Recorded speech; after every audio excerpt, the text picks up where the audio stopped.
Hello, ladies and gentlemen. Welcome to What Do You Say Anime. I am your host, Peter. A few weeks ago, Miles and myself did an episode talking about all the things that we are grateful for and thankful for in anime, and that was a whole bunch of fun. Talk about things we love like seasonal formatting, Uma Musume, and sexy old people. Both all things that we giveth, we must also taketh. So on today's episode, we are flipping the script and getting a lot of things off of our chest with what I'm dubbing as like our hot takes, ranting, whatever else is devolving from this episode, the episode. It's kind of going to be like a makeshift episode during the episode, but it's a lot of fun. But we wrote down a lot of stuff that we want to say, and sometimes people like our rants and our stupid takes. So I thought this would be like a very, very fun episode to do. I also want to make a point that there might be shows that we like mash on or hate on, or a subject that we mentioned that makes us sound like idiots. I just want to say by the end of the day, this is all for good fun. You, the listener, have the best taste in the world because you are you and you are beautiful. But with that out of the way, if you think Chainsaw Man is mid as fuck, or if you want to beat Rudy with a brick, you have made it to the right place. Miles, this was an episode that you pitched to me, so I want to get an idea of sort of what you were looking forward to doing during this episode. Yeah, so there are a few different things. I think like the main thing we're going to do here is sort of like a plant your flag. What are your takes? And you're just like, I don't care what the facts say. Yep. I don't care what reality says or what the community thinks. Any of that. I know this to be true. I will die on this hill. Bury me here. This is what I think about subject X, Y, or Z. And we're going to try, and it's always hard, so maybe these takes will be cold, but we're going to try to make them a little spicy, a little against the current. Yes. Or at least our perception of it. So yeah, 100%. It might come off as like elitist or at some points, I think, especially for me. I don't care at the end of the day. Like, this is all for fun. So like, I am not.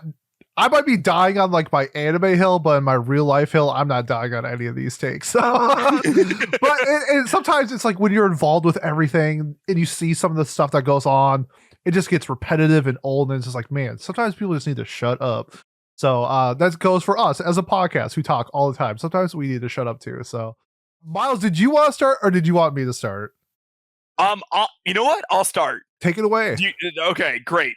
So we were talking on the Discord a bit earlier about people's hot takes, and this actually came up sort of coincidentally, but I'm going to be a little more inflammatory about it. You do not know if that sub is good or not. You have no fucking clue. Right? You're reading some text, people are voice acting. You actually, one, don't know what the fuck they're saying. Two, you have no idea what words they're emphasizing or whatever. As someone who speaks like a very little amount of Japanese, sometimes the stuff just does not match up. It's like I've heard someone say Yoroshiku 3 times in a row, and it said a different sentence each time. So like, come on, I don't know. The reason you think dubs can be cringe sometimes is because you're used to people speaking English and you are aware of what's fucking cringe or not. You have no idea what's cringe in Japanese. You have no idea if that voice line was cringe or not. You just don't know. Is that ignorance is bliss, though? I don't know. Yes, it is. Yeah, you don't know. But yeah, so you also don't know if it's good. Yeah. You don't know it's good, Yeah, like, oh, what was your favorite part of whatever, thing? Oh, I really liked the voice inflection because that's literally all I can pick out from it. Like, that's it. That's what everyone I want to agree with you because I love this take so much, but I actually like thoroughly disagree with you on this. Good. That's the point of this, right? Because we just did the Rakugo, and I was like, this is like the best voice acting performance I've ever heard in anime, and you're like, you know what the fuck they said. But it's like what else? It's okay. So it's like, this is funny because I was having a conversation about soundtracks in anime, about what makes a good OST. And I said, I think I try to keep it as simple as possible because I am smooth brained, where if you notice the soundtrack in the show, I think that's a good indication of if the soundtrack is good. It's very basic, but if you catch my drift, like you're hearing it, you're not just paying attention to the cinematics and the dialogue and stuff like that. If you hear it and you're like, oh yeah, I remember this. To me, that's like a very good indication, at least a good starting point of where a soundtrack is good. For voice acting, it's like if it if something picks up in my brain, like, oh, this sounds different. Maybe good isn't the right word, but if somebody does in a show where it like is different from outside the realm of what I'm used to, I guess I probably acquit it with it being good because it's different. Now that I'm saying this out loud, I don't know if it's good or not. I just like that it's different.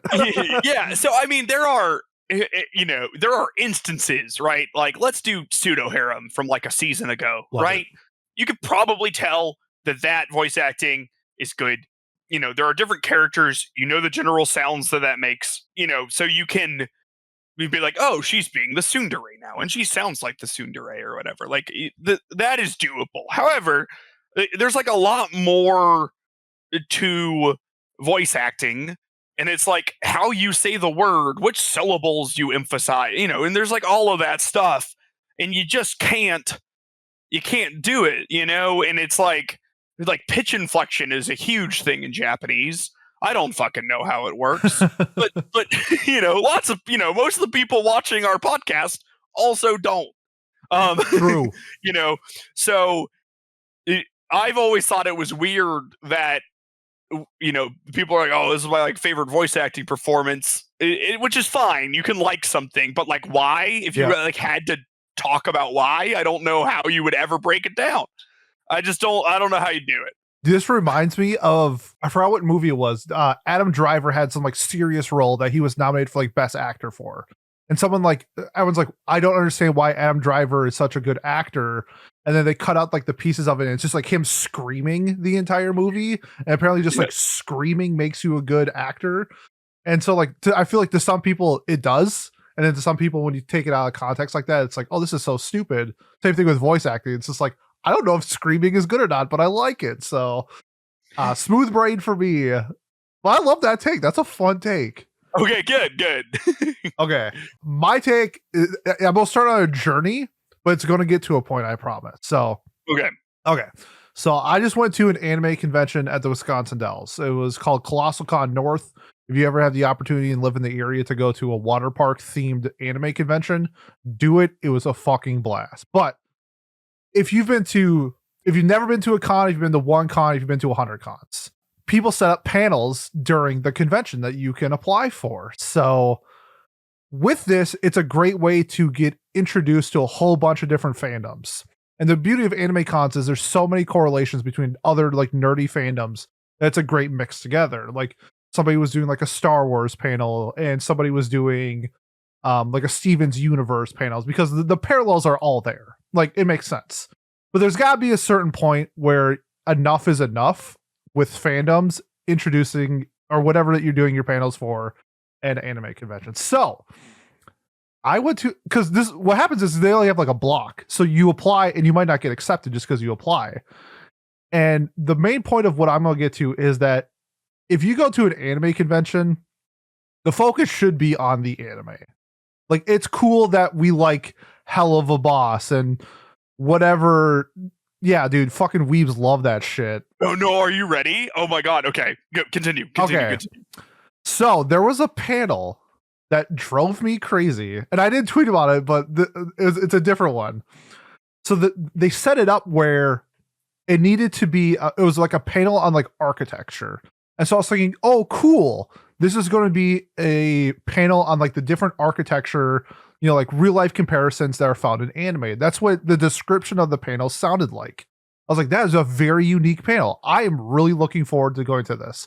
And then I got there, and it was mostly just about actual architecture. I'm like, okay, you had me in the first half, but maybe you will make it so it's like interesting, and then you tie it into these things. And then the first 10 minutes of this person's panel was talking about air vents in the current convention hall that we were using, of how is circulating air to the room. And I said, what the fuck are you doing at an anime convention telling me about air in, air out systems used by the Kalahari Resort? And so I don't care if you thought that was cool. That was the dumbest shit I've ever seen in an anime convention. And anime cons need to be focused on the anime. That's why we're all there. And I think it's cool that we like get all these like different fandoms and shit, but there has to be a point where you are reviewing panels, and if somebody wants to talk about air ducts And an anime convention, not only should their panels be rejected, they should be banned from the convention. Like, that is up there with not asking for pictures instead of just taking random pictures. That's the same level of this guy. Like, it was insane. So my actual like hot take is that the like your nerdy fandoms, not all nerdy fandoms are welcome at anime conventions. Okay, so I'm just gonna respond with one of my hot takes. I'm gonna put this out of order. Anime is just kind of like a fucking vibe, and people shouldn't gatekeep it, and like whatever can be an anime. And you know what? I wasn't planning on including air ducts. Yep. But I'm going to. I actually just got some air ducts installed today. Yep. They're anime. You will love this dude. You will love this dude's panel. No, but it's the thing where it's like, I think it's. I have to say that is ridiculous. Like, honestly, like it's not even adjacent. It's I mean, it's shocking how little people watch anime that go to anime conventions. And I like in the grand thing, if you watch one anime a year, I don't care. That's plenty. But it's like when you go there for, I don't know, it's just like if you went to like a baseball convention, they started talking fantasy football. It's like, sure, there are parallels to it, but like I'm here for baseball. Like when I'm there at an anime convention, I feel like it should be focused on that. And I think it's like, I don't know, I feel like I'm taking crazy pills sometimes where I'm just like, this is like the big panel of the week and it's like nothing to do with anything that we're involved in. But I agree that to a point that it is a vibe for sure. And I do, and I love the mix. It's great. But we got to gatekeep some. I would say, so like my thought would be like something like Hell of a Boss, honestly, fucking sure. Like I'm so fine with that. That was like the main thing at our local one. Like they had like the Hell of a Boss and what's the other one? Has-Been Hotel. Yes. Like those were like the two focal points of like our local convention, which I was like, whatever, like it's huge. I get it. Yeah. But like, that's like, yeah. Look, you're a small con. You got to fill these things. The architecture thing, I have to say, is really fucking funny. It's really funny. It's a gotcha. He got me so good. I thought it was gonna be such a cool panel. And it was one of the worst panels I've ever been to. You didn't leave? I left 15 minutes into it, but for the first 10 minutes talking about, he like had satellite pictures of the resort that we were staying at and like the airflow systems on their roof and was talking about it. I was just like, what are you doing? Okay, that is really interesting. Yeah, like I feel, because like one thing about like anime and anime conventions, like you could be whoever you want, wherever you want. It doesn't matter. It's so welcoming and stuff, but it gets to the point where it's too welcoming. You have to draw the line. I don't know if it's a hot take where it's like we have to gatekeep, but this is mine. We should be gatekeeping anime conventions to fandoms that make sense. And because like panels, my buddy's panel was declined. It was something like anime and like fighting games related, and his panel was declined. But this guy's panel on air ducts was accepted. And it drove me crazy where it's like, I love going to cons and this is sort of the entertainment that you have during the day. And I just feel like it's necessary to put our foot down and stop. That is so funny. Dude, it's it's so funny. It doesn't make any sense where it's like, and there was like 80 people at this panel and like 30 of them left within the first 10 minutes. But like, that's my first hot take. We gotta start gatekeeping cons. That was my thought. So I was like so ready to, because like I would be in the like whatever the fuck you want is like an anime, as long as it's like an animated TV show.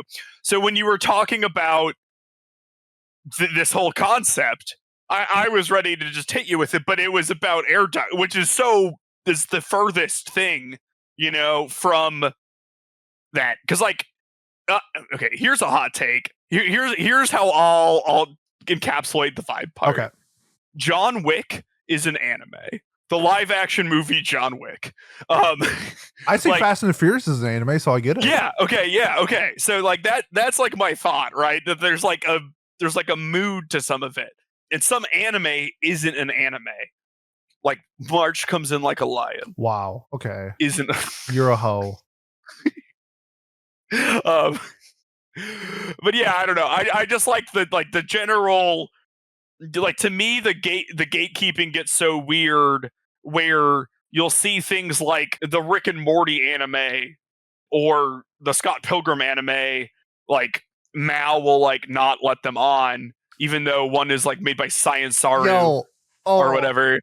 And like, to me, that's just so insane. It's like, it's an anime by any fucking definition. You're just salty that globalism exists you know, now. I was thinking about adding a hot take where like Mal excluding like Scott Pilgrim is perfectly Yeah. fine. No, it's not. No, Why? it's not. Why? I changed. I could no. I wanted to do it because like that's such a like it doesn't. It shouldn't matter. But I like it just for the fact that they are so headstrong on excluding like Western media from it. But that, only, that only if I you, like, respect it, even though I disagree with it. I respect it. we're gonna have, this is gonna be so fucking stupid. We're gonna have Star Wars Visions 1 Yep. and Star Wars Visions 3 on Mal. Yep. And not Star Wars Visions 2. Because it included like directors and studios from like South America and other continents and stuff. And it's so stupid. Yeah, It's so dumb. stupid. Yeah. You know, so like, I would love somebody who has that take that agrees with it to let me know why they have that take, because I kind of just wanted to throw it out there just for kicks and giggles, but that was one thing I could even bullshit my way through that to play devil's advocate. That's like the argument I've seen is like, it needs to be made for a Japanese audience, and it's like, who the fuck are the Mal moderators? Yeah.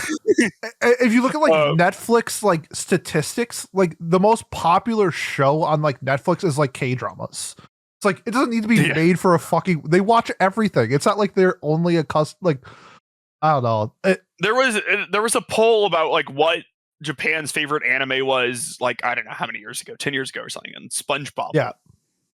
Because to them, in Japan, SpongeBob is an anime. 100%. So it's like you have to have this. It's so weird. You're like, we're not actually doing the real Japanese culture where like anything that's animated is a thing. We're doing like, it has to be not. Yeah, I know. It has to be. Yeah, it's so bizarre. Yeah. Have you seen the Japanese SpongeBob by any chance? Because the voice actor who played SpongeBob, I think, passed away this year. Incredible. I know we were talking about voice acting before. Yeah, no, you're a really big fan of his performance. Yes. You really like the way he said, like, bring it around town. Yeah. You're like, good emphasis it's there. The final countdown. Yes. Love me some Japanese SpongeBob. It's great voice acting. I will not hear any takes otherwise. Yeah, no, it's and it's better than the English, even though the Japanese would be the dubbed over one or whatever. Yes, 100%. Every time. You're up next. What you got for me? Oh goodness, yeah. I guess I kind of am.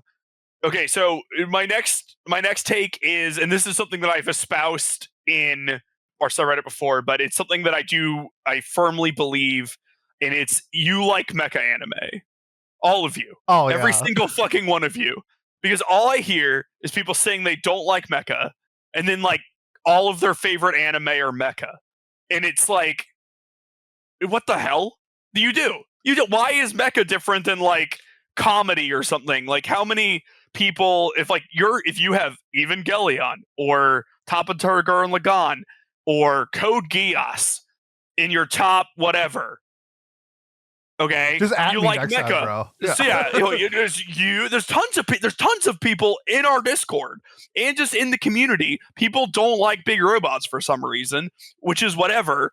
But then, like 3 of their top 25 shows, like, okay, Pete, let's do you. Let's break this down here for you. Okay, you got my top 100 for you. What's your deal? Yeah, how many are in your top 25? That are mecha. I have the Evangelion rebuilds at 8. Okay. I have. That doesn't count. Oh no! What is it? Well, they're not. No, they're not mechas. No. What, Pete? What's the show? It's Pluto, but they're not mechas. Okay. No, those are androids. That's fine. Code Geass at 20. Okay. And I think that is it. Yeah, that's it for mecha. So I have 2 in my top 20. Okay, so 10% of your top 20 is mecha. Mm-hmm. That's probably not that bad for any given genre. You know, I don't know. That's pretty good. Like, Yeah. Yeah. And like, would you say you're a big Mecha fan? I always say that I don't hate it, but I don't actively search it out. Yeah, I don't know. It's Turns out to I me, like it. yeah, it's this thing where people will always say they don't like Mecha whenever I'm trying to like, hey, you should watch like Gundam, whatever. But they actually fucking do. They do like Mecha. Someone will be like, "Oh, I don't like Mecha," and I'll be like, "Wait a minute, do you have that fucking trapped in an Atome game at a 9 for some reason? That's a Mecha." I have it at 8. Yeah, okay. See, um, it was like, well, it's like our dear viewer and person who helps me make games, Preston, is like, don't like Mecha. It's like his 7th highest rated genre or something. Yeah. It's, so I don't know why Mecha gets this different thing than being like than anything else. You know what I mean? No one's like, and I've said this before, and people have been like, actually, but no one's ever like, oh, I don't like swords. I don't like any anime with swords in it, or like instruments. Like, yeah, you do. So, like, it's just a plot device. It's fine. I don't know. What are your thoughts there, Pete? I think it's funny because like a lot of times when people that like say like they don't like mechas is because like I don't really like how they have like 60 some episodes and then they have like 3 episode long mech battles and then you watch it and the mech battles are like 3 minutes long. Everything else is like political warfare, scheming, character drama behind the scenes. It's like that's why when The Witch from Mercury was like pitched was that nobody said Gundam. Everyone just said Witch from Mercury, and I think it tricked people into watching Witch from Mercury because no one said the first part, and I think if they did, it would pull people away. This is also a theory that I have on like a bunch of different things where it's like they have it in their mind that they're not going to like it if they have robots. It's like the same thing with like if people like how many people in the world would stop reading One Piece if it was labeled a shoujo? Same thing, everything else. How many people do you realistically think would just straight up stop watching it or reading it because it's labeled something? I don't think anyone would like stop, but in a world where it is labeled as that, I think less people would like start. And I've told the story I don't know if I've ever told the story on our podcast, oddly enough, but Skip and Loafer, Seinen, right? But like everyone thinks it's a shoujo. Yeah, visually. It gives off, it gives shoujo vibes, right? Like, oh, for sure, some of the art style for sure does, like the chibi moments and stuff like that. That's way more, So there was like a thread on Mal that was like, "Is this a shoujo?" And then it was like, "I don't want to watch a shoujo, but I want to watch this show. Yeah, what should I do?" And it's like, what are you doing? What do you, like? And that's me for like anything, like just. Who cares? Yeah. If it's like, oh, don't never say I don't like X blanketly. There are lots. There's some things we can say. There's some things as far as like genres and stuff go. You know what I mean? Yeah. Okay, fair enough. Yeah. I won't put you in a box right now, but there are some things I avidly know about. Yeah, no, that's fair. That's true. I as far as like, like I don't know. There's a lot of isekai I don't like, but. I'm not gonna, if something sounds interesting to me, I'm not gonna not watch it because it is an isekai, or I'm not gonna not watch it because it's, one of Pete's stupid shows where nothing happens. Like I'll definitely give it a try. But that's sort of like, I don't know. It's weird because I feel like everyone agrees with this, and then there are like a slight subgenre of things that people will disagree with it on. Like a lot of my casual friends and stuff, getting them to watch a romance would be like fucking impossible, regardless of how good it is, regardless of the fact that they like rom-com movies that are English or whatever. It's just like, no, it's this thing, or like, oh, I like action anime. Oh, here's one where robots fight each other. Oh, I don't like it when the robots fight each other. Have you ever watched a show where the robots fight each other? No, like. Maybe you do. Who fucking knows? I don't know if I'm gonna steal something from you, but you've had like a hot take that's been stuck in the back of my head for like 3 years. Okay. Where like I agree for like 85% of it. And it's that people need to be told what they like and don't like because because they cannot make that decision for themselves. And I think that's like so spot on that like it comes with like the what people consume in media in general. I feel like, especially in our sphere, where it's like if it's manga, like I feel like so many people will refuse to read something if it's not in Shonen Jump, or they will refuse to watch something if it's not made by Studio Mappa. It's just like people need to be like people want. It's not only do they need to, but they also want to be told what to watch and what to read, because that's what the masses are consuming compared to what they actually want to watch, which is making their own decisions for themselves. Yeah, I think there's like an anxiety around. Like I get it. So I don't get to read a lot of books, and I like reading books, right? But like I just don't always have the time to sit down and like read something. And so I tend to be pretty safe when I'm selecting which book I'm going to read next, because there's like that risk involved or whatever. So like on one hand, I do get it, because like you don't want to invest your, if you watch 3 anime a year or whatever, you don't want to invest your time in a thing that you might not like. Yep. On the other hand, it's worth it in my opinion, because you're expanding all the things that you could potentially like. And like the top of every genre or demographic or whatever is probably going to be pretty good. Yeah. Like regardless of what it is. It'll probably be good, So I think you just like sometimes you need to not tell people what you like, though I do like that I worded it like that. You need to push people out of their comfort zone, and be like, hey, I promise you're gonna enjoy this. Here you go. Yes. That sort of deal. That kind of ties into like my other one that I want to talk about. Okay, let's go. But this is so it's not like an attack on like any one person, but I actually did like a rant on this, I think earlier this year, sort of like what I was watching and seeing within our realm, not just like podcasting, but like anime YouTubers and stuff like that, is that, and this is just in general, it doesn't have to be like anime related, but like it sucks when I'm like involved with it, with like people are more worried. How do I phrase this as like a hot take? Well, like, I guess, I don't know if it's like a hot take. Now that I think about it, like I don't think it's that much of a hot take at all. You know what? No, we're fucking rolling here. Okay, tell me what it is. I'll tell you if it's hot or not. I'll give you a hotometer. Trent, put in the hotometer. It's like the meters at like sports games where like how loud are you? You get louder. Yeah, exactly. Yeah. Or whatever. But it's just like people are so worried about not making the content that they want, but the content that will get clicks. And it's like that, but it's like it's more for like the people that aren't making like a living off of this. And I watch their content, and it's like they're so not passionate about like what they're talking about compared to when they talk about their other passions and shows and mangas that they're reading or whatever, where it's like you are so much more involved in the shit that you like compared to what's popular. And I just think like it gets into we get into like this sphere where it's just like recycled garbage of the same thing. And it's like right now, even though like I love Dandadan, like don't get me wrong, Dandadan is a great show.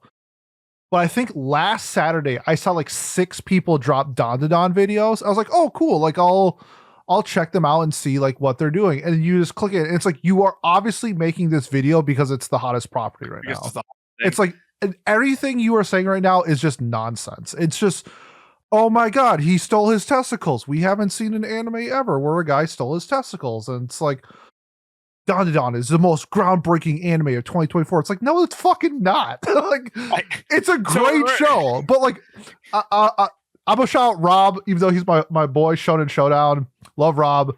He did a video about how Dandadan is like changing the anime sphere, essentially. How this one anime is changing everything. 80% of his video was on the manga. And I just said, Robert, my man, your content is fun, but these like clickbaiting shit that you are doing is just getting so old. And I don't know if it's just like me, old man, yelling at the clouds, but if you have like a clickbait YouTube video, like I'm not going to click it. Like, it's just like, I don't know. I feel like it's like a combination because like I get it. As some we drop a seasonal episode the week after the season ends. Like I get it. Like I try to be on top of the ball with like what's hot and whatnot. Like that's not what I'm like whatever about, because like when we go through shows and if I don't like it, I'll talk to you about 3 minutes and I'll say it's mid and give it a 5 and move on. It's like these people making like 15-minute videos on, oh my god, you have to watch this show, 86 is the best thing ever, and it's just like it's not. And I don't know, that's it's more of like a rant, I guess, more than just like a hot take or anything like that. But it's like I've been seeing it a lot lately, and it's just I don't know. It's cool that you're getting clicks and notoriety. I think your content is boring. Yeah, I mean, I don't think that's necessarily a hot take, right? Like if you're not passionate about something, don't make content about it is a freezing cold take. Yeah, this is more of a rant than yeah. Let's back up. This is not a hot take. This is just me getting something off my chest part. What I'll give a hot take version of it. Honestly, those fucking useless videos, I think they're kind of cool and useful. So like when you're hype about something, it's just kind of fun to listen to people 100%. That are also hype about it, even if it's not adding anything to the discussion, even if it's just like, I really like Dan, and they just say that for 15 minutes and they're like, it's the best, and they never explain why. It's kind of fun. Like, you know, my reaction would be like after a sports win or something, right? Like, you know, like the Colts win a game, imagine. And you know, then you're just listening and you're just like, oh, Anthony Richards is gonna, you know, whatever, who fucking cares? None of this matters. And you just like say whatever. Yes. And you listen to everyone who has an opinion about that as long as it's positive. And as soon as someone disagrees with you, you turn it the fuck off. Right. So like I feel like I need to like be a little bit more specific by what I'm saying, because like I think making stuff like that I have no issues with it. It's the like the people that I follow and like respect and like their content. It's like when you're seeing stuff like that from, let's just say, somebody you respect. I don't know who you respect. I don't respect anybody.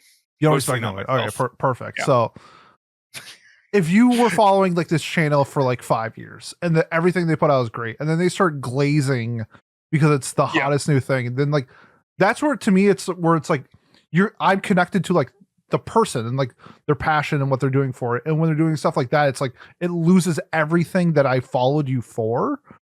And like, yeah, so it's like the authenticity. So like, yes, okay, that's the word I would like to look for. Okay, I would give like an example. Then a Magic the Gathering creator, known as the Commander's Quarters, who used to do like budget commander decks, and they would put like a lot of thought into it and be like, make this commander deck for like less than $10 on like TCG mid or whatever.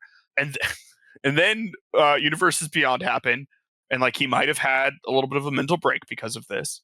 And now everything is just like incredibly clickbait, and it's just like all doom and gloom because that's like what people like to click on. Yep. And it's not like real content, and like he probably doesn't care, but he's like, you know, he releases like 3 videos a day, but he's like, none of this fucking matters, but they'll get 100K views and I'll make money. Yep. Right. Like that, as opposed to like the passion project that the channel started out as. Yeah. I mean, I think that's a good rant. Not a hot take, though. No, not a hot take. No, it's just... Put it, Trent, Ninth Circle of Hell, Dante's Inferno. Put that at the bottom, frozen solid. Not a hot take, just a rant. Like I said before, this is not just going to be hot takes. It's going to be rants, things we got to get off of our chests. And that's been something that has been on my chest, where I want to see my friends succeed, and I want to see my friends talk about the things that they love. And when it's like, I don't know, it just feels like, you know, it's like, what if your favorite artist started incorporating like AI into their beats? It's like, well, fuck. It's like, god damn it. Yeah. It's maybe not as stressed or not to that level, but it's just like, I know you are capable of doing so great. I want to at least hear it in your voice. Yeah, I get that. Okay. We got I got like 7 more. Okay, yeah, no, I got more. I'm just thinking about like what to go with. You know what I'm gonna say deep doesn't mean what you think it does. And this is like a thing that I fucking hate. I think deep is used as like like a straw man where people will like attack a show that it can be a pretentious show, whatever, but they'll be like, oh, the show's bad because people are like, oh, it's so deep, and it's like it's not deep, and it's like because the moral is whatever, and it's like deep is it doesn't mean that it's going to fucking change your life. No one is releasing an anime with like some new philosophy about the world that is going to change how you perceive and think of everything. Like that's not going to happen. Okay, you're going to watch Neon Genesis Evangelion and you're going to like it or not, but no one, it honestly, maybe with Ava, but no one is saying, that this has like the fucking answer to everything in it, and that it like unveils some secret unknown thing about humanity. That is not what it means. What it means is that it layers things that could be incredibly obvious through different layers of the show. So it's deep like that. Yes. There are layers to it, and they can all be very simple things. That's why Shrek is deep. There's so many layers. Yeah, like an onion. Yes. But it's something like Monogatari is not. It's deep. I'm sorry, people. Like, yes, it's a weird show that's kind of pervy, but there's like the metaphors go for like 3 or 4 layers visually, and with like the words that are used and with the naming conventions, and it all feeds onto itself. That's what deep is. It just means there was a lot of care put into like this aspect of like theming and everything. The theme could be Shinjo Gahara is hot. And that can be deep. The theme could be the power of friendship, and that could be deep. Deep doesn't mean profound. Those are different. It's different. And I just feel like I don't know. I feel like deep gets used as like a derogatory term towards shows that people don't think are as profound as people might claim them to be. And it's like the insight to the human condition or whatever doesn't need to be there. Like something like, you're going to be better at answering this than me, Pete. What's like a show that really goes deep on like a job or like a hobby or a club or something? Oh, like Shirobako or something? Sure. Yeah. I bet Shirabako's deep in so far as that it like is a deep dive into the animation industry or whatever. Yep. I've never watched it, but like, you it's could Oshinoko like something without murder. Okay, so it's worse Oshinoko. I don't know. This is going to tag into like another thing, but get your response first because I just have more things about this. Well, yeah, okay. It's funny because like I have like my take on things on how things are deep, where it's like things are as deep as you want them to be. If you want something to be deep, you could go and deep dive into all these different things on like the littlest thing to make it seem like it's deep. But that's only if you're willing to like go and invest that into it. Where I know we had like someone with like Eagle was like deep diving into stuff like Girls Band Cry and like talking to me about like the direction and like the casting and all this stuff that went into this. And it's like, that's really cool. And there's like you said, I think there's layers, but in like a different way. Mm-hmm. Is that also deep? Like, does that make it deep because they have all these different layers outside of like making the anime inside of the anime itself? And to me, I think it's like the answer is yes. I think you can do it like I think being deep goes into like multiple different directions. Where how far do you want to dig into the show to make it as deep as you're looking for it to be? Well, I think that's I guess like I would agree and disagree. Useful. Like yeah, it either is or it isn't. You'll either like the show or you won't. You'll think it's deep or you won't. 50-50 shot. Yeah. So like I think like to figure out if something is deep or not, you have to go digging. Yes. That is true. Sometimes you'll be in a sandbox. Yep. And it won't be deep. And that's fine too. It's not inherently bad or anything. It's just like not everything is deep. And that's okay. And like some things are deep that even if you don't like it, it can be deep. Like I don't know. That's just like the whole idea there, and like there are also like I don't know, like what would you consider like wide instead of deep? You know, there are more dimensions to these things. You know what I mean? Like I don't know. That was deep.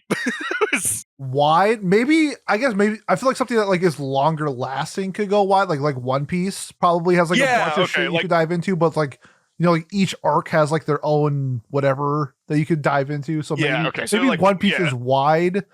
And then something it's like a very vast world with all the different factions and stuff. And Monogatari maybe thick. Yeah. Yeah. I don't know. Something about snails and the number of pilgrimage sites or whatever for Hachikuji. And I don't know. It was all of that was like a lot. And like, I don't know. And that, never mind. I'm not going to get, I've complained about this particular show too much, so I'm not going to. But I don't know. That's sort of what I wanted to talk about. Like, I feel like people will knock a show that people think is deep. Yep. If they think the messaging is like common or like whatever. And it's like, I don't think I've ever really seen a show that said something that wasn't some sort of common message ever. Like, I just don't think I've consumed that many pieces of media. And maybe this is just like my fault or whatever. But things tend to have a moral of some sort. And how that is portrayed can be obfuscated or obvious. Mm-hmm. But like, I've just never seen something and been like, holy shit, I've never ever thought about that before, other than when I was younger or something. It's like you learn how things are based off of each other and stuff as time goes on. It's like the first time I ever watched something that had like a time loop, I probably lost my mind and I do more of that, right? Yep. And it's like, but like, it's just your first time being exposed to that. So if you're exposed to it again, don't think less of it because you've seen it before. You know what I mean? Because like someone else will be watching it or seeing that as their first foray into that sort of media. Yeah. No, I get it. I love that. That's a great answer. Okay, this one that I want to get into is actually like anime related. This is not going to be a hot take. This is probably going to be mild. Maybe. We'll see. Okay. But I think this goes towards my favorite genre in anime, is romance. And I think that in the stories that we need, this is going to be a two-parter. It gets to a certain point where I think romances are no longer considered romances. Okay. And I think we need to make a justification for that. When we have like 200 chapters of people like trying to fill each other out and and trying to figure out like who they are and what they are, that's not a romance. Like I get if you need the first like 40 chapters to build something up, but if we're at a certain point, whether everybody can have their own like criteria for this, whether it's 10 episodes, 50 chapters, at a certain point, they're not going to figure it out. And if they are, it's going to end poorly. And when it comes to that, that's no longer a romance. That's just I don't know. We need a new word. What's a romance where it's not a romance? I need whatever genre that is. And I think that needs to be solidified, because when I was thinking of like anime of the year stuff, and one of my favorite categories to go over is best romance. And then we have to get into the criteria of, are shows that is too many losing heroines a romance? Is Magical Girl and Evil Lieutenant a romance? Is All Guy Mixer a romance? And I feel like we're getting like, I don't know, like I feel like we need like a better criteria on what romance is, which ties into my second point, which is not like a hot take or anything like that, but I think we need more. You don't actually have to show the scenes, but like the idea that characters are having sex in their shows. And I think that's like a huge point of like relationships where it's glossed over. And anime makes it seem like nobody has sex ever unless you're in like Horimiya, where at least that has like an indication that the main characters are having sex. But like I think that's like such a great way to grow in like an emotional fan base with the two leads if they have like interactions, whether like you don't have to, it doesn't have to be like a hentai scene. It's just like them.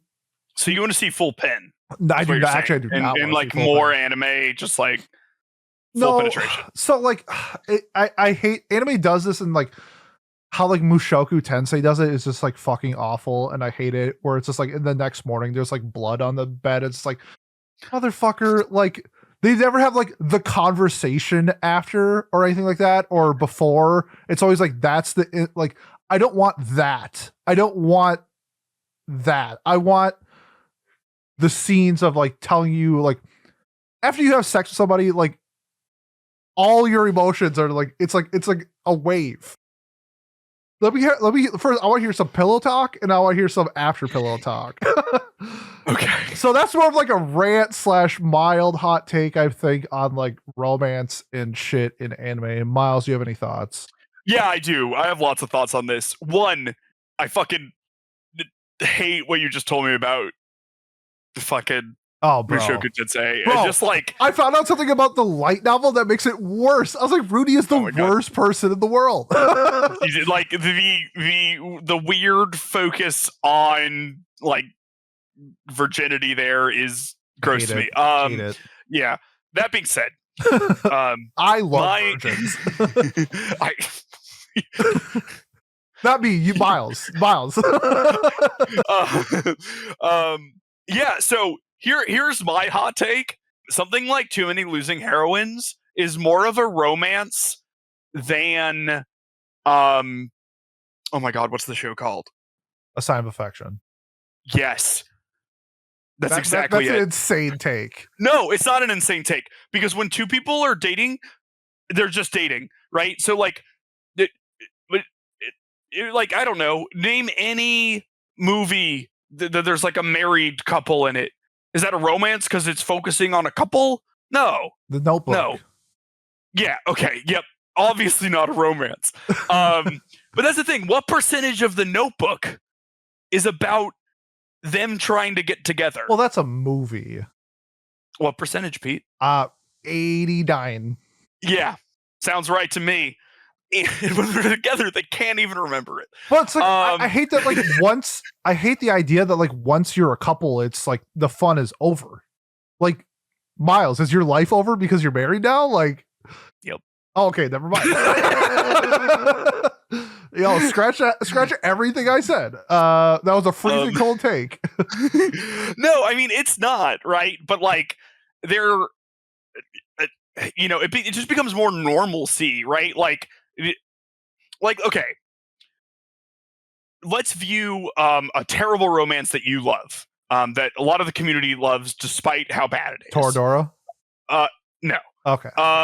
No, because Toradora would help my point, and this is going to help my point too, but it's going to be more illustrative, I think. It's about the Love is Hard for an Otaku, right? So we have two. Otakoi, yeah, two couples that we focus on primarily in the. Why are they children? This is like the collector's edition one.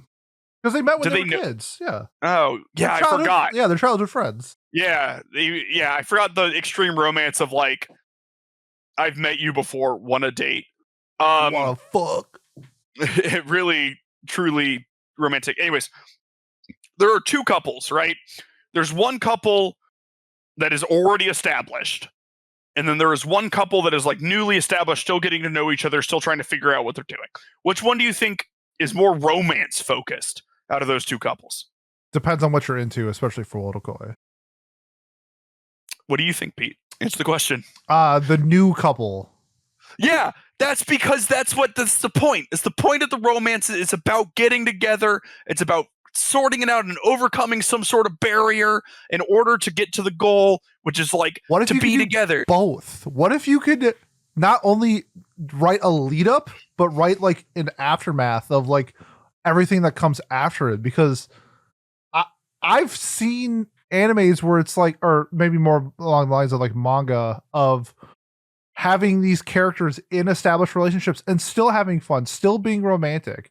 It's like new issues arise from when you're actually a couple as well. And I think that could still be fun because you can build up to other things. Yeah, but you recycle it some, right? So let's take something we both love, right? Love is War. Big fan. You have your main couple. I could do this too. I don't know where my copies are. Oh, here we go. Wait, right, I'm gonna do a Pete. Everybody flex. Everybody flex. Oh, we did it. Okay. I got volume 25 here. Yeah, well, I grabbed volume 1. Um, so like you have your main couple, Yep. And then they get together, right? And then the focus immediately shifts to the next couple trying to get together until there's an issue with the first couple preventing them from the plan of staying together, and then they need to fix that. The chase is more fun, right? Because marriage, which I love, and if you're listening to this, Kayla, I love you so much, right? But what marriage is and being a couple is your wife asking you what you want to do for dinner and what show you want to watch on Netflix until you die. That sounds lit. It is lit. It's great. I love my life. I don't want to read a manga about it. What about like there's just so many other elements that you can explore with it. Like you can still have romantic whatever shit, and you can talk about kids and potential someone might be cheating on the other partner. That might be fun. But we can't get this. This never happens, right? So I know, that's what I want. Okay, sure. I super agree with you. Here's my hot take. People should break up in anime ever. That's a good one. I do like that. Right? Yeah. Like if we're going for that, sure. What I don't want is a couple in the current atmosphere of anime we have where no one has ever broken up. Ever. Like try to think of an example where people break up and stay broken up, and that's it. Oh, break up, stay broken up. I bet there's like 2, but I can't think. I'm sure something exists, but the fact that you, who has this like encyclopedic knowledge, especially of like romance, anime, and manga, can't just be like, oh, this one is like, you know what I mean? Like. I like the idea of that's like the chase though. Like it's all leading up to like that point, and we never get past the point where they can like break up. Like, but even okay, look, I will give you my fucking house if Yuki and Itsume break up ever. Clip it. Say that again. If Itsume and Yuki ever break up officially, they're done forever. No, and ever. Never.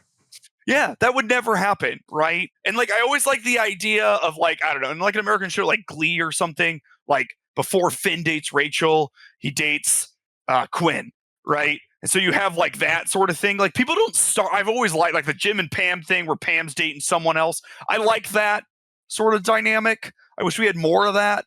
And then you can like flip it into it. Yeah, but we're never going to get that. Pete. Why not? That's never going to happen. What I want. That's why I don't want more established couples, because once you're an established couple, it's over. I just think your take on too many losing heroines being more romantic than a sign of affection is insane, but I love it. I respect the hell out of it. Well, it's just like, I don't know. She's just like, I guess I'm in love with this dude, and then they date each other. Yeah, that's awesome. That's what more people should do. They should I don't know. Each other based off their looks and only their looks. This is the difference between us is like you love these like grounded shows and stuff. You're like Eurocamp. It's a story about people who realistically go camping, and I'm just like, I want to die. The Deshko, my girl. So like I remember I thrive off the existential dread. I need that. Yeah. So I don't want happy couples. You want cabin in the woods, not woods in a cabin. Exactly. Like I want, so we just watched fucking Rakugo Shinju, right? We also did just watch Devilman. But like Rakugo Shinju, or that romance and that, give me that. That's what I want. Right? So like that's an example of something where people break up and stay broken up, by the way. There's an example. I already forgot. And you watched it we watched it a week ago. No idea. We literally published an episode about it today. Yeah, the day we are recording this. But like, that's more of the stuff I want. That's like messy and everything. But like, you know what? Like White Album 2. What you want is White Album 2. No, I don't want White Album 2. That's what you want. That show. That show's ass.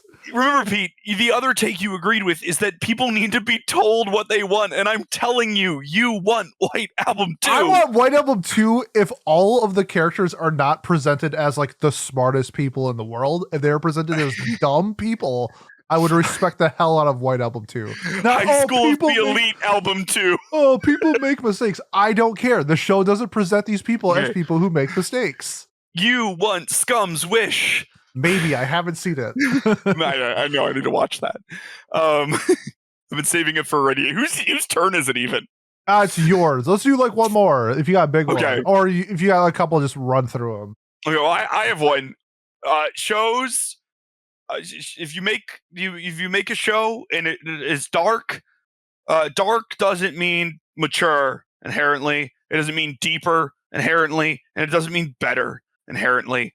Like, I don't like whenever someone describes me, it's like this but darker. I'm just like, oh, I'm gonna not like it then, huh? Oh god. Because like I don't know. I feel like it often misses the point of like what makes like popular dark media popular, you know, which is like always like relatability. I feel like these things jump the shark very often. Something like and this is something that no one's going to disagree with, but I'm going to like take it to its maximum point to illustrate my point. So something like Redo of a Healer, right? No one's like, wow, this show is. First off, no one's like, wow, this show is good. Second of all, no one thinks the dark elements of that make the show more mature or more deep. Or I would say it makes it like less mature. Yeah, almost certainly. Yeah. You know, so like if you're just adding grim elements to something in order to like do whatever, if that's the thing, it doesn't add to a show, in my opinion. I don't like that. I don't need to see that. I don't care. It's like whenever people are like, I want a grim dark Pokemon game where we see the gritty underworld of the Pokemon, and it's like, Pokemon's a fucking kid show. Yeah. I want to see the Pikachu. Pikachu, like you can like make it a little more adult oriented, sure, like, you know, just slightly more mature, increase the, you know, verbiage and whatever, but like, you know, it's not like, oh, we're doing fucking poaching, we're poaching, oh, there's a strung up Tauros that's being bled out, you know, like, I don't know. It's just like, I feel like that's like when people try to think of how to make something that maybe they've aged out of better. It'll just like My Hero Academia is one that I found like a lot where people are like, it's not, you know, people aren't fucking dying all the time or whatever. And it's like, yeah, because it's about fucking 13-year-olds that have superpowers. Yeah. Like, that's what the show is. And it's okay. And it wouldn't be better if people died. Like, it wouldn't. It would It'd probably maybe be worse, even. Yeah. That's not what the guy's trying to do. Like, and that's okay. And you can like make a show that's dark and make it good, but that's not, doesn't make things better. You don't make things better by adding fucking grim dark elements to them.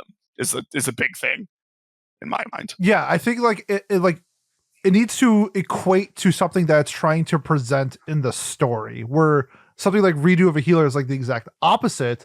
I think something like Perfect Blue, where it's, you know, it's showcasing like the sexualization of idols for like male otakus.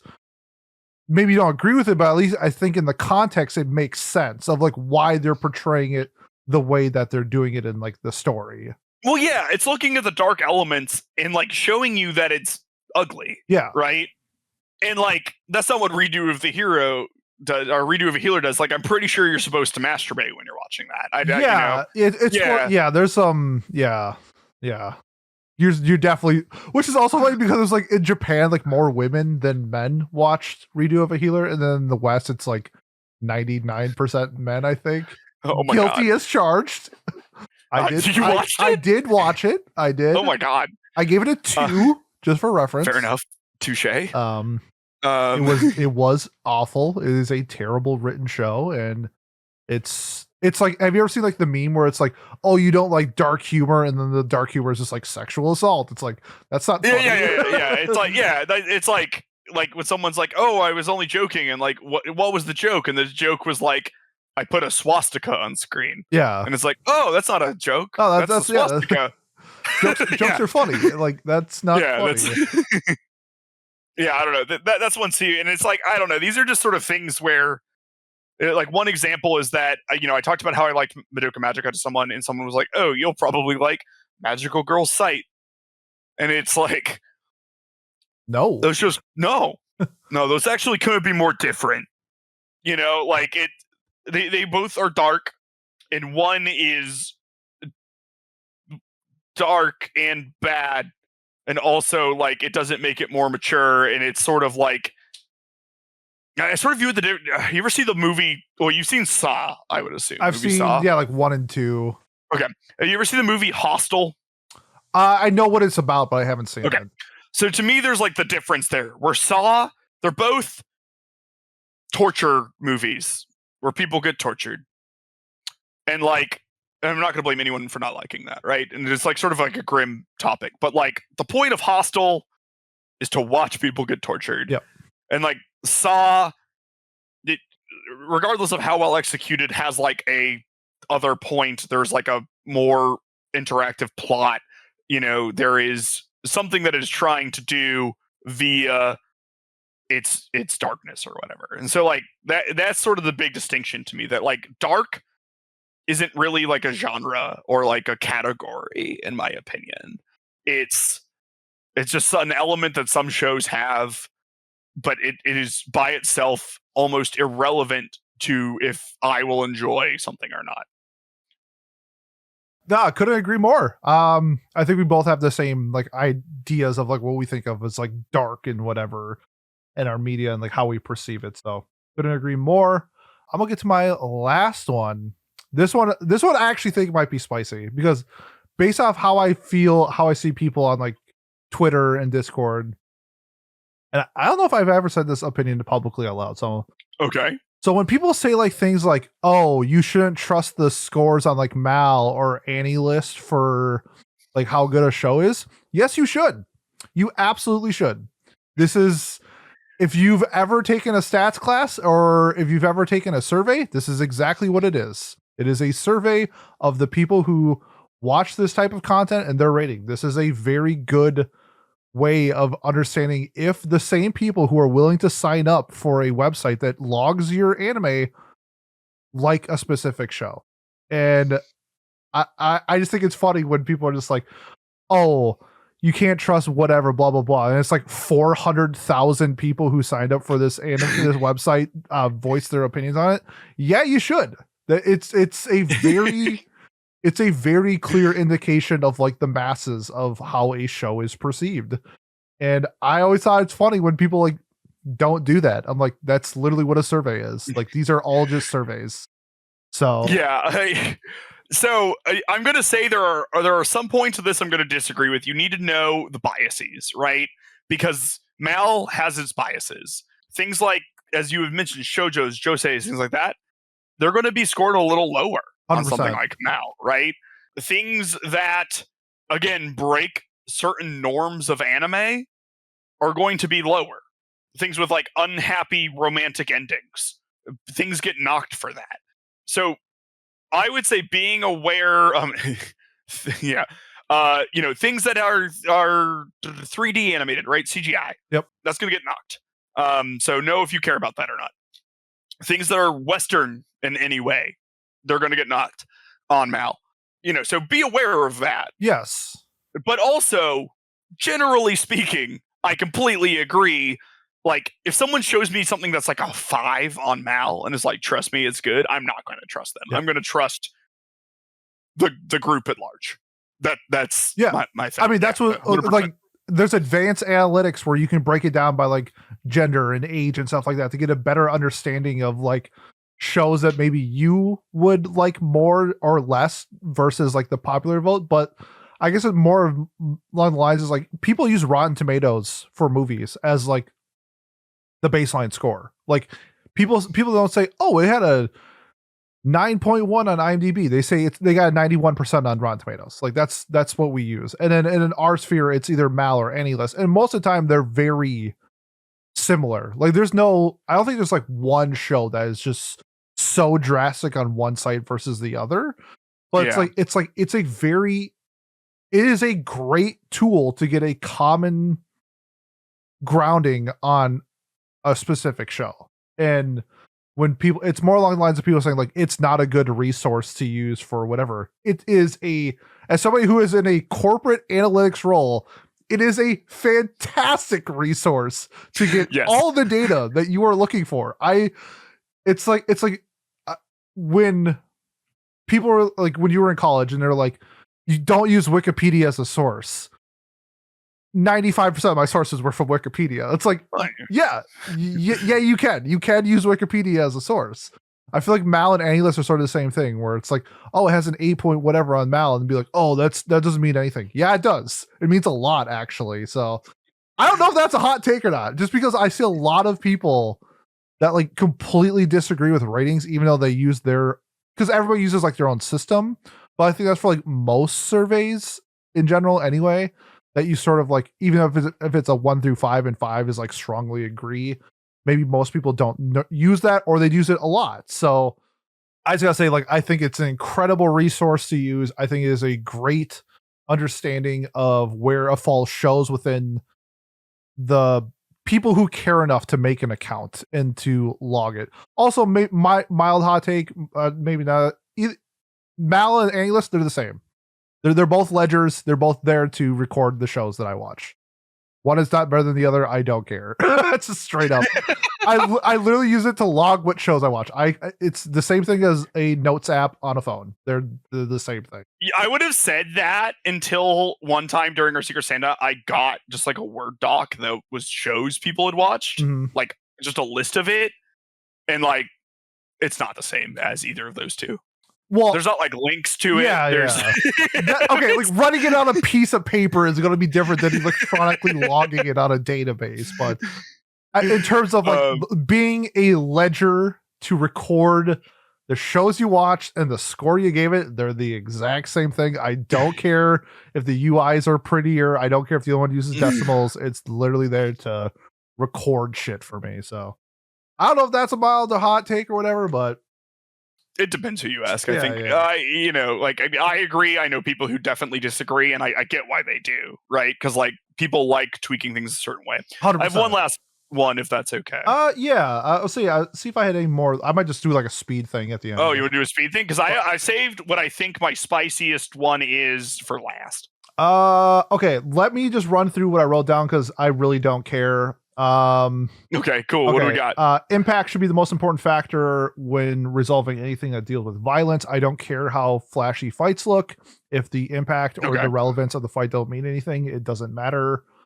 Glazing of particular brands should not be a thing anymore. This is specifically towards manga, where people just like jizz their pants off of like what's new in Shonen Jump. Like it doesn't matter. Like I feel like it's weird that people like glaze specific like magazines and stuff, where like before it came down to like distribution, where like it was way easier to read Shonen Jump properties, and that's why more people like focus on reading stuff like that. Now it doesn't matter. You can read any fucking manga ever made now. We don't live in that age anymore. And I just find it odd that people are just like, I can't believe this got Axe from Shonen Jump. It's like the show sucked. Like someone who isn't super into manga, really quick, how would you view that as different than like, I understand some of the differences, but like they curate a certain vibe, right? Yeah, so kind of, but like, okay, so here's I was trying to talk about earlier with like, if something was labeled whatever, if you have two fantasy action shows and they look A and B, they look the exact same thing, and one was on Shonen Jump and the other one was on Shonen Magazine, people would watch option A more than option B because it has the title Shonen Jump. But like it doesn't matter anymore. Like Shonen Jump doesn't mean quality. Like I don't know if it's ever meant quality. It's just before we had such a limited access to reading manga, where the Shonen Jump app was like the first like subscription based manga app that we had in the States. And so like I get why people would revolve wanting to read those programs, because they could pay $2 a month and get them professionally translated from Japan or whatever. Now it doesn't matter. Like you can read anything you want. And so like it's just like, I don't know, there's like debates on like where it was ranked in like the Shonen Jump rankings. Like who cares? Like why does it matter? Like I feel like it goes back to like watching and reading whatever that you want to watch instead of what people are telling you to watch, since Shonen Jump is like the biggest thing. Okay. So it's like closer to like a TV channel, I guess, where it's like, oh, I like the shows that are Yeah. on HBO or whatever, but now you can watch whatever the fuck you want all the time. So like it's less important. Yeah, it's like watching 911 versus Chicago PD. Like, are you Okay, gonna watch 911 just because it's on Fox? Like, it shouldn't fucking matter. Watch the show that you want to watch. Last one, this one is more for like people like us.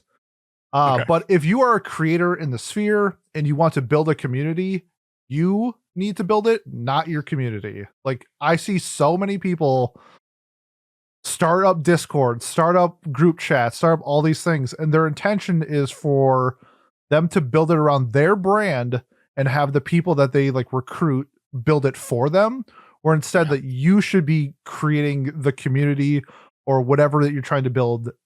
You as the creator, you build that, not the people that whatever. So this stems back to like, I think we brought it up in Discord like a month ago with Chibi Reviews, and where his community is posting all this like vulgar shit, like bigoted stuff, like all this stuff. Oh, yeah. And like, you don't say anything, you don't do anything about it because it's getting you clicks. This happened with D Pity, who did like the P Diddy cosplay with like Justin Bieber, where with a name like that and stuff like that, where it's like, if that is the vibe that you are putting out and you don't say anything to it, that's the community that you're going to create.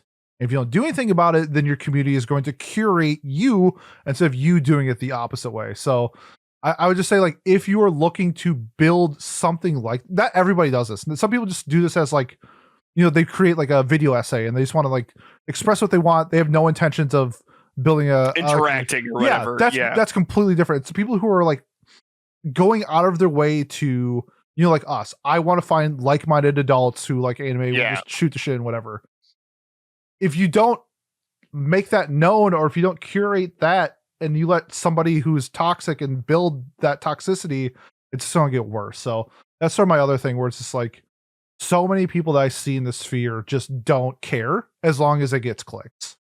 And if you're trying to build a community, just be careful, and you need to put in the effort of what the community represents. Because now the Chibi guy, his no matter what he does, unless he like saves 100 cats from burning building, his reputation with me is completely burned. Like you're 73 cats. 73 cats. Give me 10 years and then I'll think. Okay. Yeah, but it's like, one of those things where this is now possible. If you post something on Twitter and your first 5 replies, the most replies are like bigoted shit and all this stuff, and you do nothing about it, guess what, my man? That is a reflection of you. So be the community leader you want to be, especially if you have a voice in the sphere. I wish more people would speak up about issues plaguing like this community and stuff, that have a voice and then do nothing about it. So, because they're afraid, I don't know if they're afraid of like losing viewers and shit, but like that. But I mean, that's just a huge thing for me. So that's my last rant. Miles, take it away. Okay, yeah. So we're going from that to fart joke to people should like Mal more. No, okay. People should like Mal more though. They should. Thank you. Character development is the most overrated fucking thing. Ooh, watch your fucking mouth, bro. Just in fucking anime, or just media or something. It's just like every time someone's like, "Oh, I love this character," they have such good fucking character development. This is a hot take. Yeah, I was saving it for last. I fucking can't. Okay, there are so many people treat it as like the one criteria for what makes a cool character or whatever, and like fucking nah. You know what I mean? No. No, okay. Yeah. It's like my favorite thing about anime. Do you like Homura Kemi? Yeah, she's dope as fuck. Yeah, she doesn't change it fucking all. She does one thing the entire time. She has one goal the entire time. Yep. She just does the thing. Technically, she was a little shyer at the beginning. We get a flashback of that. That's not really presented throughout the show. Fucking Spike Spiegel. That's a character people really like, that I really like. You've not seen the show. I haven't seen it. Never will. Yeah. He doesn't fucking change. He's the same guy. He's just fucking cool. He's Hisoka, right? Is Hisoka going through a lot of character development? A little bit. A little bit in the manga, yeah. Okay, so like past where the anime is? Yeah, past where the anime is, yeah. A little bit. Okay, did you like him when you just saw the parts in the anime? He's one of my favorite characters ever. Yeah, okay. there we fucking go. Including the manga. Yeah, like I don't know, something like there's two characters that I think sort of like would exemplify this is like in Haikyuu you have Glasses Guy. That's my goat. Yeah, that's my goat. Right? So he has that whole character arc, right? Love it. But then you have someone like Hinata who just is like volleyball go burr, yep. and like he gets better at volleyball and stuff, but he stays the same. Volleyball go burr, just the entire time. That's fine. Yeah, that's what I'm saying. Like static characters are fucking fine. Yes, it's fine. They can be great. You know, you don't need to have this character arc where you learn some valuable lesson. It's actually good to have like a moral standpoint of a thing. We just talked about Devilman Crybaby, right? Like I love Miki Nakamura. She's like one of my favorite characters in anime. She is a good person at the beginning and the end, and she doesn't really change. She's just like a virtuous person. I love it when there are characters with flaws and they don't change. Sayaka Miki, another Madoka Magica character, she doesn't change for the worse, and I love that. I love seeing that. You know, even I feel like there are so many examples that you can go through of characters. Every Konosuba character, the worst. Yeah, but like I don't know, Kazuma's never learned a fucking lesson, right? And I want to shout out Preston, who did talk about one of his hot takes to me, and part of it is how Kazuma is a sex pest, and people overlook that because he's funny. Yes, 100% I do. Yep. Okay, you heard it here. But like, Aqua isn't changing as a character. Darkness is not changing as a character. There's a whole scene where Megumin is thinking about changing as a character, and Kazuma's like, "Fuck no, go boom!" Like, and that's part of what I love about those characters, right? Like, I think there's something good about not changing and following who you are and being true to yourself, right? Sign of affection, right? Wow, so you have your two. A sign of affection. I'm not hating on it. You have your two leads, right? You have Yuki. Yuki comes out of her shell. I'm assuming as we go further, there will be character growth where she learns to express herself more and yada yada yada. Spoilers, she does. Oh my god, Itsumi haven't, in what I've seen any hints of character development. He's actually just super fucking hot and cool, and I imagine he's gonna be super hot and fucking cool just the entire time, and that's his role, and that is fine, and people like him. Fucking Kogami from Psychopaths, that's another character. I don't know, Fern hasn't really changed at all, and Frieren, I really like her. I'm sure she'll get there some point in the manga, but it's gonna take a minute. Because I've read some of it. We're not there yet. I still like her though. But she still does, Stark, bang, bang, bang, Frieren Sama. You're annoying, but I care about you. Like, I don't know. I'm trying to think of other examples, and I'm sure there's plenty of them, but like, I don't know. I know you said it's like your favorite thing, but like, I feel like there's a lot of characters you really like that are actually kind of static. Yeah. So I think it boils down to like the context of the show. Cause like not every single character needs to have like this enthralling backstory to like really understand who they are as a person and stuff. I think this is important too. They can have that and be static. Yeah. 100%. Right? Like Monkey D. Luffy has 1,000 episodes about him, and he's still Monkey D. Luffy, and he wants to be king of the pirates, and that's who he is. Yep. Like, yeah, keep going. Sorry. No, but I think there's characters where when it doesn't happen, it like, I don't know. I feel like this is like a vibe check or something like that, because like the one that really speaks to me where a character needed the development and to me didn't get it and significantly hindered the show because of it was Bakugo. Like straight up, when you have 5 seasons of that static character, I think is an issue.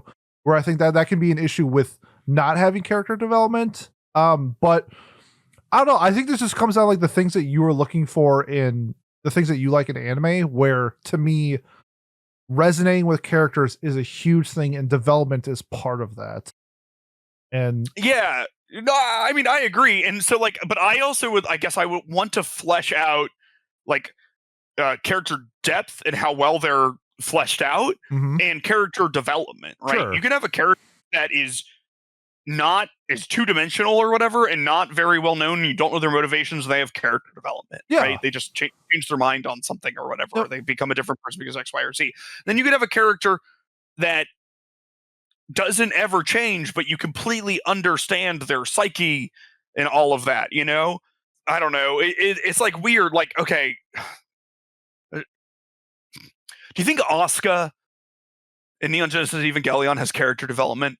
I think in the rebuild she does. I don't think in the normal one.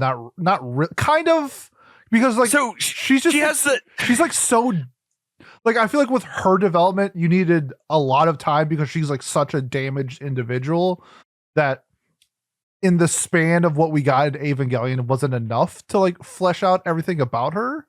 But I think with rebuilds where we had like a time skip a little bit, where like I think that showed a little bit more of her character. Yeah, so not the rebuilds, because the whole point of the rebuilds is to sort of flip this stuff on its script, right? But like Asuka's a character that we see. I don't think she changes. I think she is the same person at the start and the beginning, except for she's like broken now, and I don't think I would consider that changing, if that makes sense. Sure. No, I get like, that. Yeah. And so like that's another example of a character that I think is incredibly deep and interesting and fleshed out that is static. She is she never gets over her need to be the best in everything, and when that desire and everything doesn't match reality, she breaks instead of changing, right? She doesn't bend, she doesn't mold, she stays the same and shatters because of it. And that to me is like an example of a character that is very deep and interesting, that is relatively static in far as who they are and their like viewpoint of everything, you know? So like that is, I don't know, this is like my thought. Yeah. Like, yeah. I don't know, have you ever seen No, you go. You go. No, you. Okay. You. Not an anime, but have you ever seen Les Mis? No. Okay. Well, there is an anime. Check it out. Okay. Fair enough. I'm supposed to tell you what you like. You will like the Les Mis anime. I'll just watch Rose at Versailles. I'll get that. Fair enough. But like, there's a character in that who he's like the bad guy. He's like chasing after Jean Valjean because he stole bread, and he's like, oh, you need to be in prison forever. And his name's Javert, and he's like my favorite character, and it's because he never changes. And he has like a song about how he never changes. And then in the end, when he's saved by a criminal and he can't bring himself to like carry out the duty like to the law and everything, he kills himself because he's just like, I cannot change. I've made this abundantly clear, but the world is telling me that I am wrong. And so I am going to jump off this bridge. Like, because I just can't deal with the fact that I would need to change who I am in order to reconcile this. So like, to me, that's a really interesting version of a static character, So to me, character development is just like held up as this pinnacle of what makes a good character. And I vehemently disagree with that. I think it can absolutely be part of it. I think it is great. I love character development. A lot of my favorite characters do not change, and I think that can be interesting. And I think the depth attached to them can be interesting. And I think sometimes it would be bad if characters changed too much, Someone like Rico, is that her name from Made in Abyss? Yeah, Rico, yep. Yeah, where as she goes down and further and stuff is tough, but if she never, from what I have seen, has lost her desire for exploration regardless of the difficulties placed in front of her, right? So like her changing to be like, wait a minute, holy shit, this was a mistake, would suck in my opinion. Yeah, 100%. Yeah. Yes. Especially how close they are. Yeah. Yeah. So like, those are sort of my thoughts. Like I like it when characters are true to who they are, and sometimes that involves not changing. Yeah. Or you can be somebody like Eren Yeager and have reverse character development. And okay, yeah, that's a thing. If you tell yourself how to develop in the past I don't know. Yeah. That's sort of the, I don't know. What do you think about that? Because you said that was a spicy take, but that's my take. I want to get that out. I just think it's overrated, and it's like the only thing people look at when they're thinking about characters. And I just think there are so many more aspects to characters that can make characters good.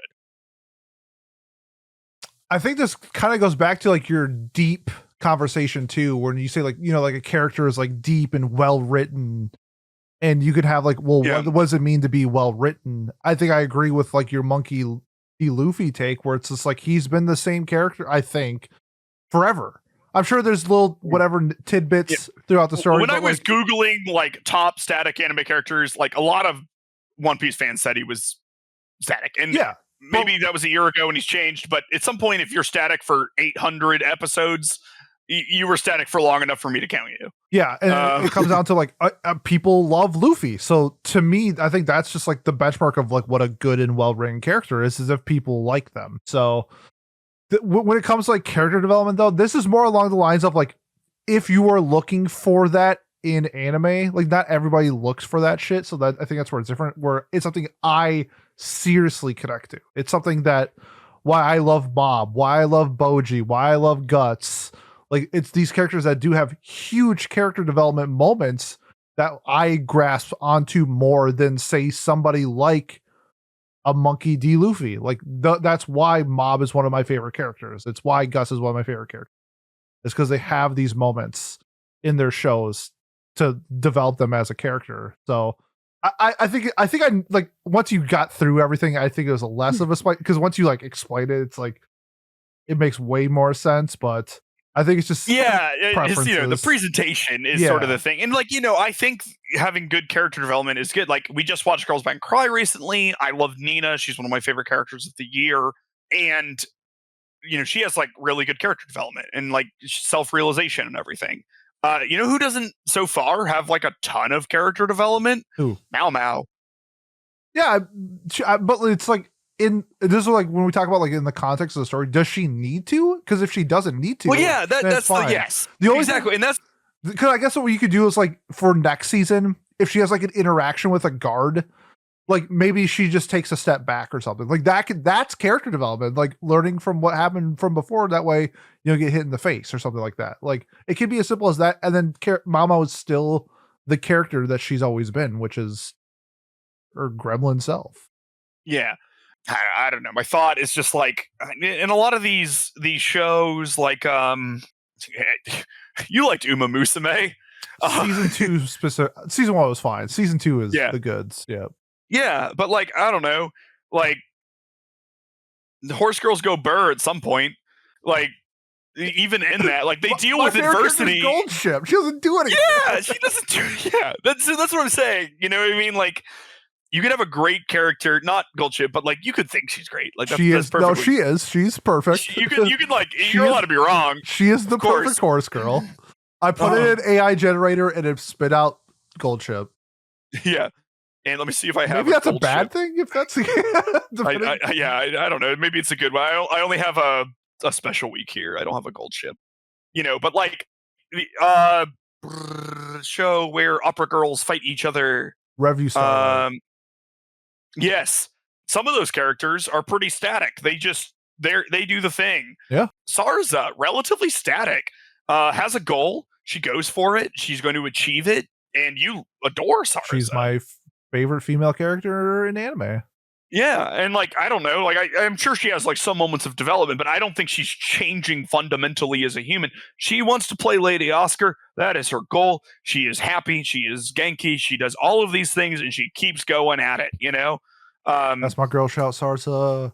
Yeah, she is not getting a haircut to show that she has changed her character.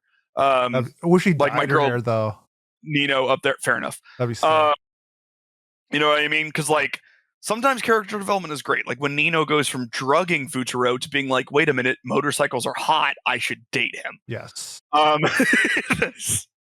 That's the real the real character development. Don't drug your crush. Just tell them they're hot. Yeah. But I don't know. Yeah. I just want to get that off my chest because I feel like because character development can be so evocative and easy to chart start at A, end at B. Mhm. It gets a little overrated as far as what makes a good character. For sure. Beautiful. This was fun. Okay. We went about half an hour. I thought this was gonna be like an hour, and we got over an hour and a half. So good for us for sort of makeshifting this episode mid-episode. But we did some planning. You did more planning than I did. I should say that, but I thought it worked out good. This was fun. I wonder what. Let us know in like the comments or Discord if you have any hot takes. If you got a rant, if you gotta get something off your chest, spit my person. Do whatever you got to do. Let us know. Do you agree with any of ours? Do you disagree? Do you have your own? Yeah. Did any of ours not go far enough? What is more romantic? Too many losing heroines or a sign of affection? Let us know which one has more romance of those two shows. I might just put that in Discord and we can figure it out later. Our Discord is going to be biased. Yeah, because they're base. Shout out to our Discord if you want to be in a base Discord. I don't even like too many losing heroines. I think you're gonna say I don't even like our Discord. No, that was my thankful episode. I said you weren't allowed to be thankful for. Correct. And now you gotta shoot 3 people in the face, including myself. Yes. Yeah. Well, we'll get there. Yeah. I guess just to be perfectly clear, I really like Sign of Affection. I just don't find it particularly romantic. And I do. So 2 sides to every coin. Miles, do you have any parting words to your adoring fan before we head out? Hi, Mom. I thought it was Steve. I'm a new fan. Oh, new fan. Shout out to Miles's mom. And shout out to everybody out there that has listened and made this far. If you want to support us, the best way to do so is to like, comment, subscribe, leave a review on whatever platform you're watching or listening to us on. Next week for Watch Club, we're watching Bang Dream. It's my goal. We've been waiting for this. And by we, I mean like 2 of us. So I'm really excited for that. Otherwise, in 2 weeks, we are doing our Punishment Fantasy Football episode. Hopefully, if everything pans out, this should be what we are doing in 2 weeks. Should be a lot of fun. I hope we lose so that we have content. I hope like half of the people. We need 4 losers. Okay. 4 losers and we'll be fine out of 7. So look forward to hopefully that in 2 weeks. Want to say thanks to Miles for joining me as always. You're the best. You're the best. And thanks to everyone out there. We will see you next time. Peace. Bye-bye. Bye-bye.